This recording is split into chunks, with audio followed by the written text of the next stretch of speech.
Julien Clerc, travailler c'est trop dur, travailler c'est trop dur. Mais même quand on est chanteur, on travaille, on travaille. Eh bien, le Sénat, on parlait du Sénat, eh bien, il a adopté, ça ne veut pas dire que ce sera adopté, c'est le Sénat, pas l'Assemblée nationale et pas le gouvernement. Il a adopté un dispositif visant à faire travailler tous les actifs, sans rémunération pendant 7 heures de plus par an pour enflouer la sécurité sociale. Ce qui monterait à 2,5 milliards par an. Voilà, vous savez qu'actuellement, on cherche de l'argent partout. C'est la chasse. Et c'est pas la chasse au gaspille, c'est la chasse au grisby. On cherche du fric. Alors, vous allez me dire 7 heures par an. Alors moi, je vais vous dire, je trouve que, franchement, le Sénat est timide. Mais enfin, écoutez, travailler gratuitement, on pourrait demander 14 heures, 15 heures. Allez, une semaine gratuite par an. Et pourquoi pas ? Non mais, des fois, on se demande, qu'est-ce que ça veut dire ? C'est la seule manière, au lieu de dégraisser les dépenses publiques, au lieu d'aller voir toutes les hallucinantes dépenses, mais cadeaux de l'État à certaines associations, à même, je dirais, à des journaux, à toutes ces subventions, ce tsunami de subventions qui est donné pour tout et n'importe quoi. Ah non, mais ça on ne touche pas. Ah, ça on ne touche pas. Non, simplement, allez, vous allez travailler gratuitement. Et oui, car les moutons doivent être tondus. C'est ça qui se passe. Le reste, écoutez, vous n'allez pas commencer à nous fatiguer avec ça. Non. Alors, effectivement, le gouvernement n'a pas suivi le Sénat. Non, oui. C'est la contribution du Sénat dans le budget de la sécurité sociale, puisqu'il est déficitaire. Eh bien voilà, ils ont trouvé le travail gratuit. C'est pas beau ça, c'est pas beau. Au lieu de voir effectivement les 10 poids, 10 mesures, que ce soit dans la fonction publique ou ailleurs, au lieu de voir les avantages complètement aberrants d'un certain nombre d'institutions, au lieu de voir les conseillers vraiment nécessaires, je ne vais pas citer McKinsey, vous savez, moi je ne cite personne, rémunéré à, je ne sais, à $5,000 par jour, etc. Non, on va tous à vous demander, chers petits Français, chères petites Françaises, de travailler gratuitement. Oui, 7 heures par an, c'est rien. C'est vrai que c'est rien. Puis on va augmenter la dose. Puis on verra. Et puis, vous savez, l'important, c'est la dose. Pas l'emmerdant, c'est la dose. Bon, ça ne marche pas cette fois-ci. Le gouvernement ne va pas suivre. L'Assemblée nationale non plus. Mais vous ne vous inquiétez pas. On recommencera et on essayera la prochaine fois. On essayera mieux. Sud Radio Berkov dans tous ses états.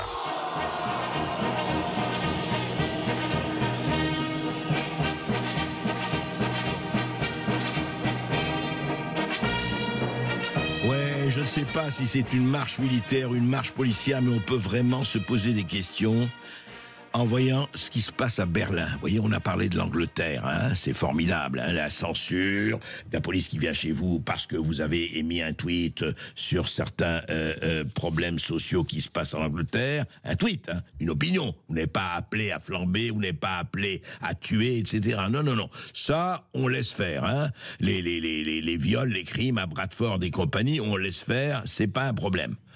Eh bien, vous savez ce qu'a dit le chef de la police de Berlin, Madame Barbara Slowik. Elle a donné un entretien à un quotidien régional. Alors voilà ce qu'elle dit. Elle dit ceci, il existe certains quartiers dans lesquels vivent une majorité de personnes d'origine arabe qui ont également de la sympathie pour les groupes terroristes. Bon, vrai ou pas vrai, je ne sais pas, je ne connais pas assez cela, et puis de toute façon, c'est l'opinion de Barbara Slowik. Mais c'est pas ça qu'elle a dit, surtout. Elle a ajouté, elle conseille, Barbara Slowik, aux juifs et aux homosexuels d'être prudents dans certains quartiers de la capitale allemande. Et alors, on lui a posé la question, le Berliner Zeitung, le journaliste lui a posé la question, existe-t-il donc des zones interdites à Berlin ? Est-ce qu'on est dans les territoires perdus de la République, pas seulement en France, mais en Allemagne ? Et elle répond, la chef de la police, fondamentalement non. Cependant, il y a des domaines, et nous devons être honnêtes à ce stade, dans lesquels je conseillerais aux personnes qui portent une kippa ou qui sont ouvertement gays ou lesbiennes d'être plus prudentes. Dans de nombreuses métropoles, il convient d'être vigilant dans certains lieux publics pour se protéger de toute délinquance. Alors on lui demande, voilà, qui représente un danger pour les Juifs. Elle dit, voilà, certains quartiers d'origine qui ont une sympathie pour les groupes terroristes, un antisémitisme ouvert s'y exprime. Voilà, elle dit, heureusement les crimes sont rares, mais il faut faire attention. Donc, à Berlin, encore une fois, je ne vais pas tomber dans le piège, ça nous rappelle les années sombres. Mais quand même, à Berlin, en 2024, ça se rappelle un Berlin où, vous savez, où on poursuivait les juifs et les homosexuels, et beaucoup d'autres encore. Eh bien, c'était Berlin 1933. Et Berlin des années 30, quand Hitler prend le pouvoir, et je ne fais pas de la réduction ad Hitlerum, mais comme par hasard, mais c'est un hasard bien sûr, ce sont les juifs et les homosexuels qui sont visés. Et ben voilà, 80 ans après, eh bien voilà, retour à la case départ, pas la même, évidemment pas du tout la même, mais on voit, vous voyez, l'histoire, vous savez, c'était Karl Marx qui disait que l'histoire, en première version, c'est une tragédie, et en seconde version, elle se répète en farce. Si c'est une farce tragique. Sud Radio Berkov dans tous ses états.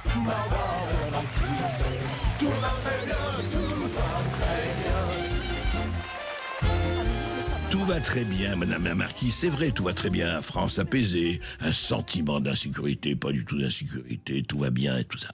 Et alors, vous savez que jusqu'ici, les maires écologistes des grandes villes, je parle de Paris, Lille, Rennes, Grenoble, Nantes, eh bien, on disait, attendez, nous, on est contre, alors ils ne sont pas contre la police, mais notre police municipale, pas question d'être armée, on est contre les armes, et puis voilà, et puis tout va bien, on a les petits oiseaux, les fleurs, nous avons tout ça, et ça gazouille, et ça fripouille, et ça chatouille, et on est heureux. Malheureusement, à un moment donné, le réel frappe à la porte. Et le réel frappe à la porte. Qu'est-ce qui s'est passé à Bordeaux? Eh bien, face à la recrudescence de violence, le maire écologiste de Bordeaux a décidé, oui, incroyable, scandale absolu, d'armer partiellement sa police municipale. Oui, alors c'est pas encore le cas de Lille, de Rennes, de Grenoble ou de Nantes où il se passe tout ce qui se passe. Alors ils sont très embêtés, voilà, mais Pierre Urmic, le maire de Grenoble, il dit écoutez, ça ne va pas, et il explique pourquoi, écoutez.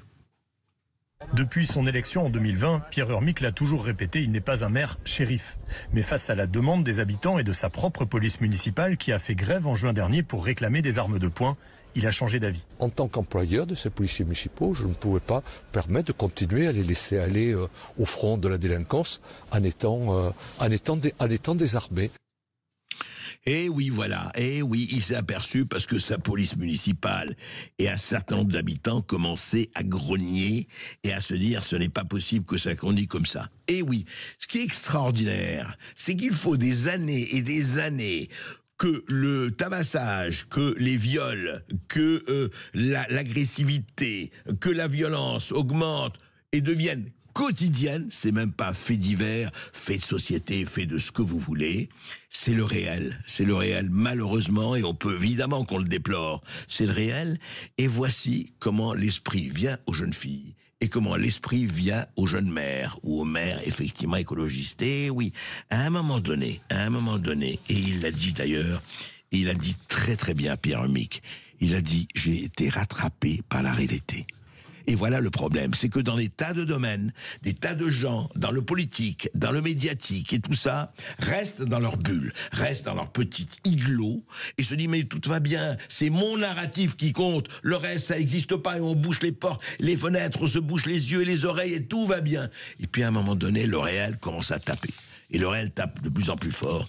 Et là, eh bien, on est obligé de se dire, eh bien, écoutez, la société est plus violente, dit Pierre Urmic, il faut être d'une grande candeur pour l'ignorer. Donc, il a dit ça il y a quelques jours sur CNews.